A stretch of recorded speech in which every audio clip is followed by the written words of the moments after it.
بسم اللہ الرحمن الرحیم۔ چوتھا اصول توبہ استغفار۔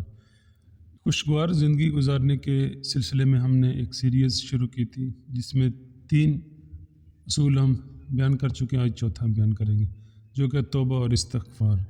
انسان پر جو مصیبت آتی ہے، چاہے جسمانی بیماری کی صورت میں ہو یا ذہنی اور روحانی اذیت کی شکل میں، چاہے کاروباری پریشانی ہو یا خاندانی لڑائی، جھگڑوں کا دکھ اور صدمہ ہو، ہر قسم کی مصیبت اس کے اپنے گناہوں کی وجہ سے آتی ہے۔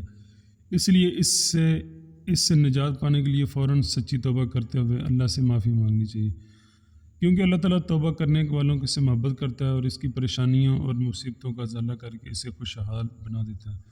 چنانچہ سورۃ الشورى میں فرمان الہی ہے، وَمَا أَصَابَكُم مِّن مُّصِیبَةٍ فَبِمَا كَسَبَتْ أَیْدِیکُم وَیَعْفُو عَن کَثِیر۔ اور تمہیں جو مصیبت بھی آتی ہے تمہارے اپنے کرتوتوں کے سبب سے آتی ہے، اور وہ تمہارے بہت سارے گناہوں سے درگزر بھی کر جاتا ہے۔ سورۃ الشورى آیت نمبر 30۔ اسی طرح سورہ بقرہ میں ارشاد باری تعالیٰ ہے، فَأَنزَلْنَا عَلَى الَّذِينَ ظَلَمُوا رِجْزًا مِّنَ السَّمَاءِ بِمَا كَانُوا يَفْسُقُونَ۔ پھر ہم نے ان لوگوں پر آسمان سے ان کے گناہوں کے سبب عذاب نازل کیا جنہوں نے ظلم کیا۔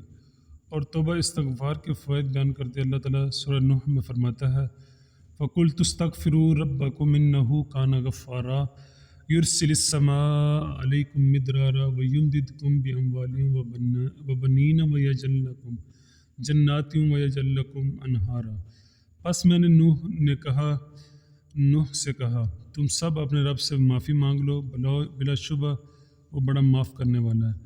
وہ تم پر آسمان سے خوب بارشیں برسائے گا اور مال اور بیٹوں سے تمہاری مدد کرے گا، اور تمہارے لیے باغات پیدا کرے گا اور نہریں جاری کر دے گا۔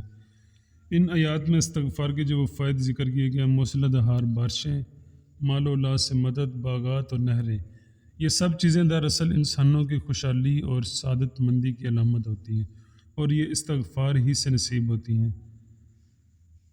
اور یہ کہ تم اپنے رب سے مغفرت طلب کرو، پھر اس کی جانب میں توبہ کرو، وہ تمہیں ایک محدود وقت۔ اسی طرح توبہ کے سلسلے میں سورۃ الانفال میں اللہ تعالیٰ کا فرمان ہے، وَمَا كَانَ اللَّهُ مُعَذِّبَهُمْ وَهُمْ يَسْتَغْفِرُونَ۔ اور اللہ تعالیٰ انہیں اس حال میں عذاب نہیں دیتا کہ وہ استغفار کر رہے ہوں۔